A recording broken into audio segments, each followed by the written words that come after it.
Hey everyone, and welcome back for another deep dive. Sometimes the most exciting discoveries happen in the most unexpected places. So true. And today we're diving into the world of Well, this should be good. government policy. Right. But don't worry, this isn't going to be some boring rundown of rules and regulations. Okay.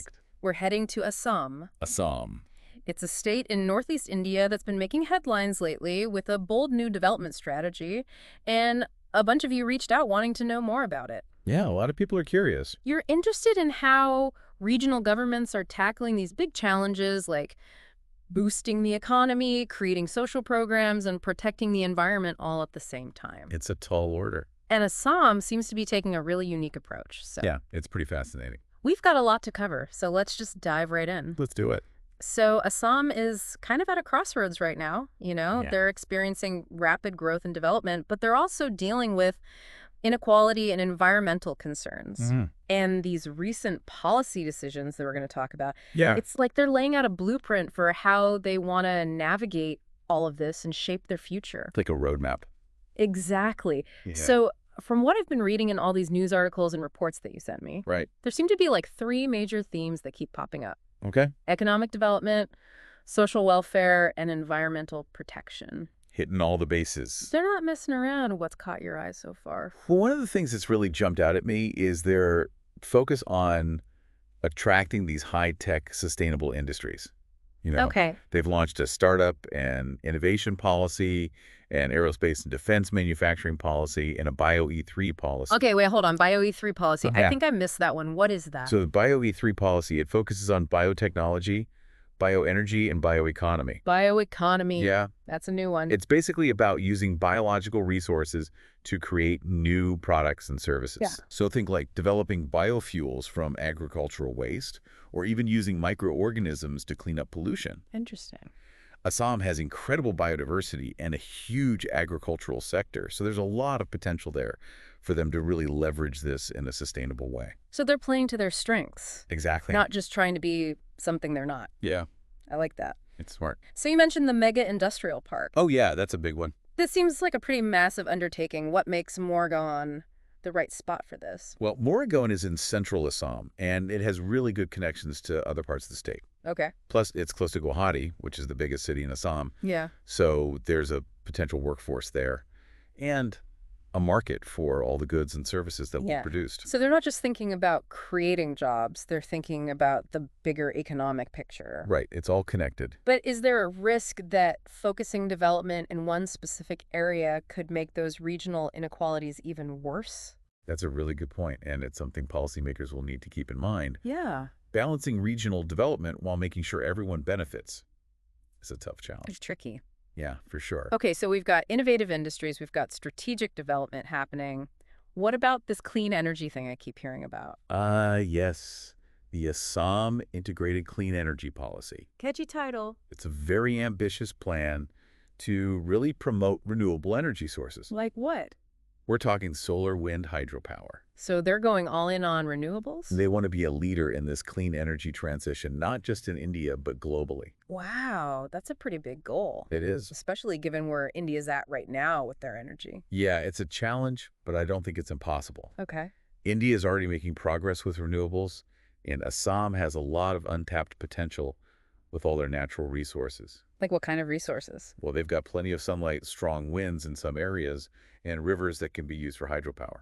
So they're really utilizing what they've got. It's like they're saying, hey, we can be part of the solution to this global energy crisis. Yeah, and I think that message is going to resonate with investors and businesses that are looking for opportunities in clean energy, Smart. especially with the Advantage Assam 2.0 summit coming up. Yeah. They're positioning themselves as the place to be for green investments. That timing seems very strategic. Oh, absolutely. They're lining up their policies with global trends and investor interests. It's a smart move. Okay, so we've got a pretty good picture of their economic plan starting to form, and it's definitely ambitious. It is. But what about the people? How do these plans actually benefit the average person living in Assam? That's where their social welfare initiatives come in. Okay, let's talk about that. And this is where it gets really Oh, interesting. I'm intrigued. Tell me more. Okay, so they've set aside a whopping 22,000 crore rupees. Whoa, hold on. How much is that in, like, US dollars? So 2.64 billion. $2.64 billion. Yeah, for entrepreneurship schemes. That's a lot of money. It is a serious investment. So what are they doing with all that cash? Well, they've got initiatives for skill development, financial assistance, and market access. So they're really trying to build this whole ecosystem for entrepreneurs to thrive. Yeah, exactly. They want to empower people to create their own opportunity. I love that. It's a really empowering approach. And there's that program, the Mukhya, Mantri, Mahila, Udyamita, Asoni, or MMMUA. The MMUA. Yes. That's a mouthful. It is, but it's an important one. So tell me about it. So this program specifically targets women entrepreneurs, I was going to ask about that. providing training, financial support, mentorship, all the things they need to start and grow their businesses. This is amazing. I love that they're specifically focusing on women, Yeah, it's fantastic. because we know that women face so many obstacles when it comes to starting and running a business. Absolutely, so many barriers. This could really be a game changer for them. Oh yeah, it has the potential to be transformative. And it's not just about economics, right? No, not at all. Empowering women economically has this ripple effect on the whole community. Exactly. It leads to greater financial independence Yeah. for women, increased household income, improved social standing. It's a win-win. It really is smart from both an economic and a social perspective. It's about more than just money. It's about creating a more just and equitable society. Absolutely. I'm really curious to see how this program actually plays out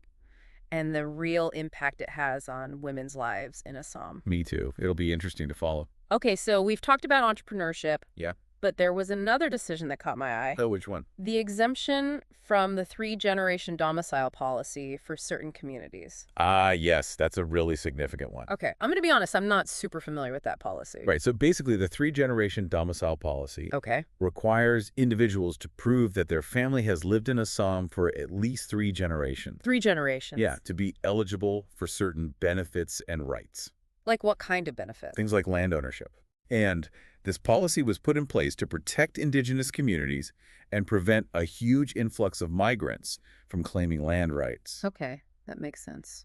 But this new decision exempts some communities, Like who? those who migrated to Assam before a certain date. So they don't have to meet that 3-generation requirement? Exactly. It's about addressing historical inequalities and making sure these communities have access to land and resources. So it's a way to right some historical wrongs. Yeah, it's about inclusivity and recognizing the rights of these communities. It sounds like a really complex issue with a lot of history and politics tied up in it. Oh, absolutely. It's a very sensitive topic. But it seems like Assam is trying to navigate all of that in a way that balances development with social justice. Yeah, they're trying to find that sweet spot. It's not easy. Not at all. Okay, so we've talked about their economic plans. We've talked about social welfare. Right. What about environmental protection? Ah, yes, the third pillar of their strategy. They're not just paying lip service to this, right?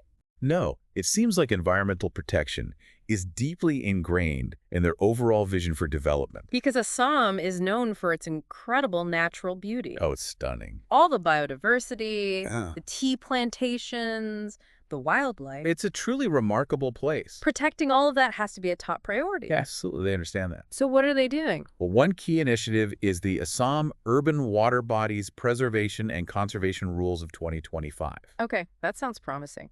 It aims to protect and restore all those urban water bodies. Ponds, lakes, wetlands. So all the water that makes Assam so unique. Exactly. It's vital for the ecosystem and for the people who rely on it.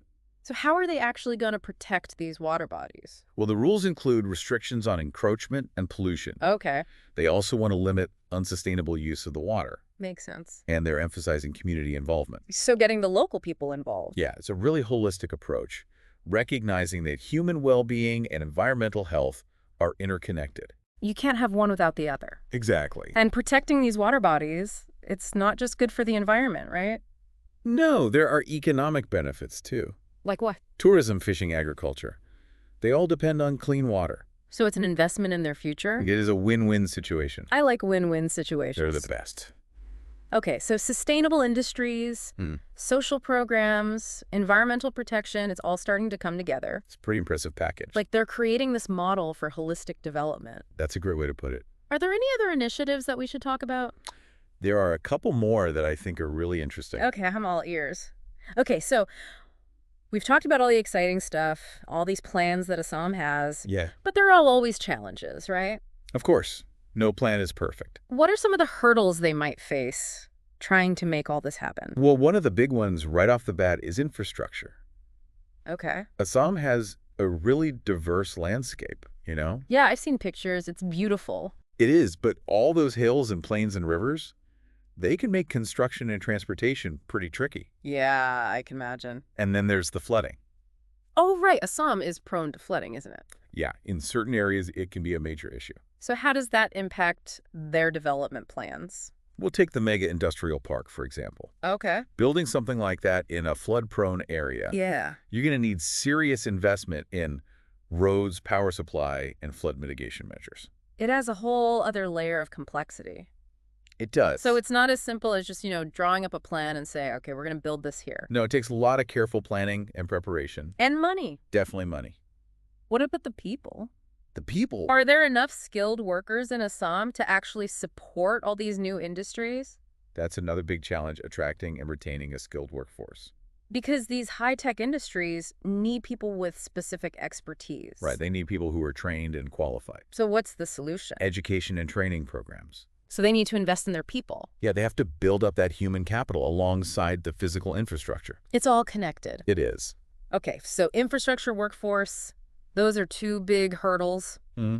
What else? Well, we can't forget about the social dynamics in Assam. Because it's a very diverse state, right? Yeah, lots of different ethnic groups, languages, cultural sensitivities. It's a melting pot. It is. And making sure that the benefits of development are shared fairly among all those communities. That's going to be really important. It's essential if they want to maintain social harmony. Because development shouldn't come at the cost of social cohesion. Exactly. They have to be very careful about how they implement these plans. So it's a balancing act. A delicate one. And all of this costs money. Ah, yes, the funding question. We talked about that huge amount of money for entrepreneurship schemes. $2.64 billion. Yeah, but that's just one piece of the puzzle. Right. Sustainable development requires sustained investment. For years. For years and years. So where are they going to get all that cash? Well, they'll need to look at all sorts of funding sources. Yeah. Public-private partnerships, international investments. What about those green bonds I keep hearing about? Green bonds. Yeah, those could be a good option, too. So it's going to be a challenge, but it seems like they're up for it. They're definitely ambitious. But there's one more thing that I'm thinking about. What's that? The environmental impact. Ah, yes, of course. All this industrialization, all this development, it's bound to have some impact on the environment. It's unavoidable. So how do they balance economic growth with protecting the environment? It's a tough question, and there's no easy answer. It's like walking a tightrope. Yeah, you have to be very careful. So what can they do? Strong environmental regulations. Okay. Promoting sustainable practices in all these new industries. So making sure everyone's playing by the rules. Yeah, and investing in conservation efforts to try and minimize the negative impacts. But they're already doing some of that, right? That they are with the clean energy policy and the water bodies conservation rules. So they're on the right track. Yeah, they are. But they can't let up. They have to stay focused on this. So those are the challenges. Some of them. But let's talk about the good stuff. The opportunities. What are some of the positive things that could come out of all this? Wow, there's so much potential. I'm excited to hear it. Well, if Assam gets this right, Yeah. they could become a model for sustainable development. The whole world. The whole world. That's a big statement. It is, but I think it's possible. So how would they do that? Well, they're focused on clean energy. Okay. That could attract tons of investment, create all these new green jobs, Yeah. and position them as a leader in this global shift towards a low-carbon economy. So Assam, a global hub for clean energy. It could happen. And what about those social programs? Oh, those are huge. Especially the ones focused on women. Yeah, empowering women economically. It benefits everyone. Exactly. It creates greater gender equality, improves health outcomes for families, boosts social progress. It's like this positive feedback loop. It is. It all feeds back into itself. I love that. It's a win-win. Okay, so clean energy, social progress, what else? Ecotourism. Oh, yeah. Assam is a beautiful place. Stunning. They could really capitalize on that. Absolutely. They've got the tea plantations, the wildlife sanctuaries, the Brahmaputra River. It's a big river. It is one of the largest in the world. So they could develop all these sustainable tourism initiatives. Yeah, bring in revenue, create jobs, and protect the environment all at the same time. It sounds like they're sitting on a gold mine.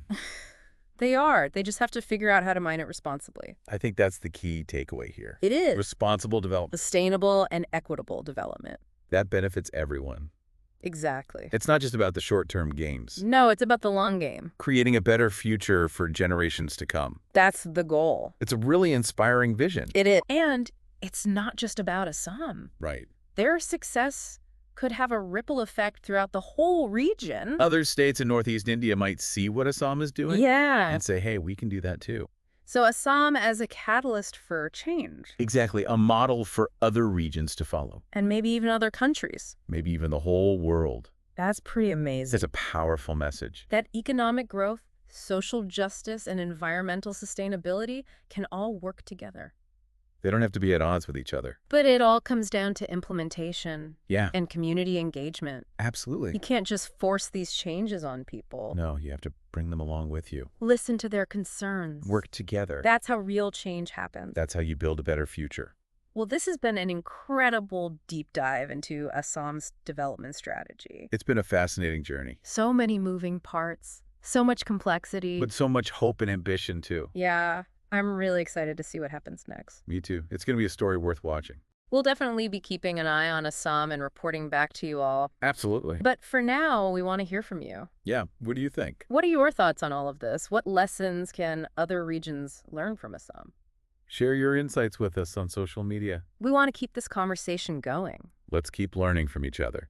Thanks for joining us on this deep dive into the heart of Assam. It's been a pleasure. Until next time, keep exploring, keep learning, and keep diving deep.